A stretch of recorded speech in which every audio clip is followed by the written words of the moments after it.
It's time for a big birthday bash in Iran.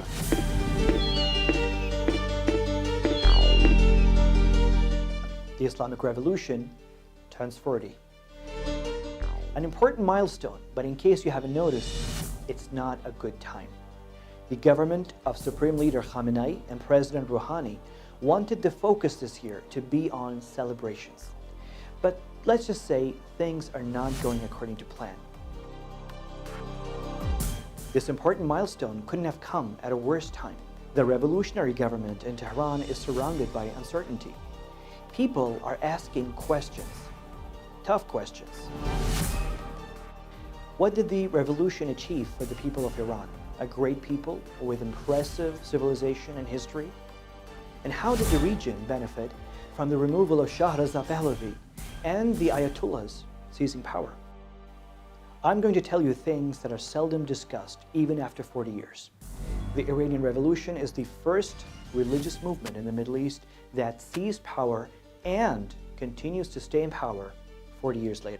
The Taliban in neighboring Afghanistan stayed in power for only 5 years. Al-Qaeda never created a government. The Islamic State, well, about 5 years in a caliphate not recognized by any country. Hamas, in power in Gaza, but has failed miserably in governance. The government of the Muslim Brotherhood in Egypt, they never held power before, and when they finally did, they messed things up so badly that people and military turned against them.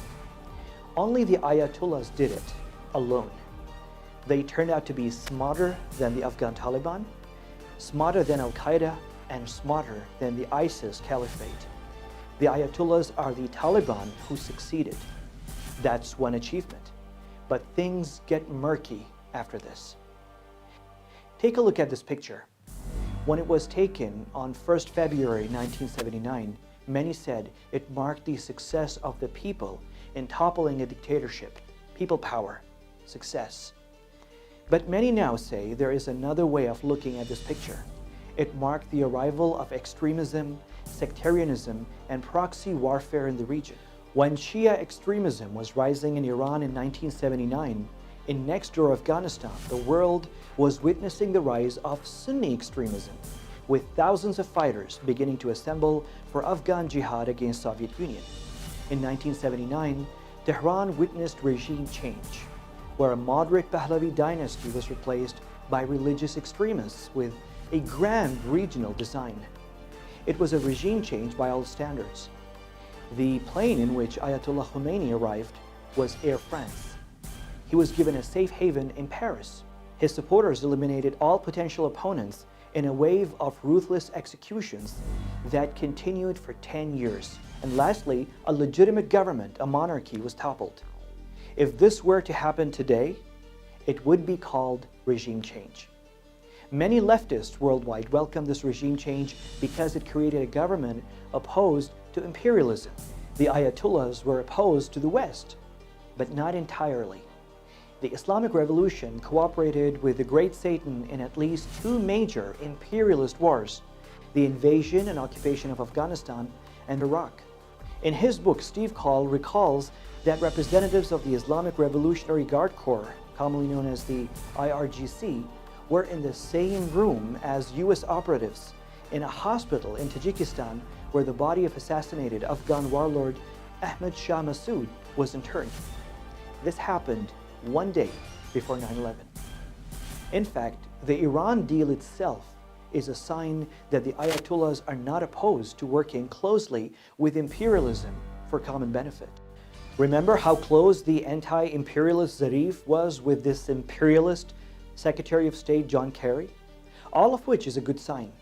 But this maturity in dealing with the West did not translate into similar good relations with the immediate neighborhood, or for that matter within the country, with the people. For example, the top leaders of the Islamic Revolution like Khatami and Ahmadinejad, who extended a hand of friendship to neighbors, were sidelined. Nejad and Khatami received a sword dance welcome in Saudi Arabia. Today they are in house arrest in Tehran and they're isolated. Relations today with neighbors are frosty. Tajikistan shut down an Iranian government cultural center and banned translated books by Khomeini. Kuwait, which maintained friendly ties to Iran, expelled Iranian diplomats after arresting a Hezbollah spy ring. And Pakistan busted an Indian terror ring that destabilized Karachi and Balochistan from Chabahar, an Iranian city. Then there is the damage to non-Iranian Shia communities across the region. In Bahrain, Lebanon, Eastern Saudi Arabia, and Iraq, peaceful and educated Shia communities were radicalized, and the young were given training to fight urban guerrilla warfare inside their own countries. They were recruited as part of the Ayatollah's plan of exporting the revolution and expanding the influence of the mullahs in the region. Except in Iran, the IRGC rarely uses Iranians for external adventures. The non-Iranian Shia are always the sacrificial lamb. The IRGC created dozens of militant groups and used them to hijack and radicalize a peaceful sect. The Islamic Revolution radicalized the peaceful Shia much in the same way that the Afghan Jihad radicalized the peaceful Sunni. The young Iranian religious activists who seized power in 1979 are old today.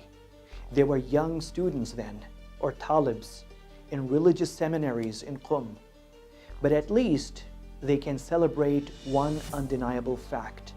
They are the Taliban that succeeded.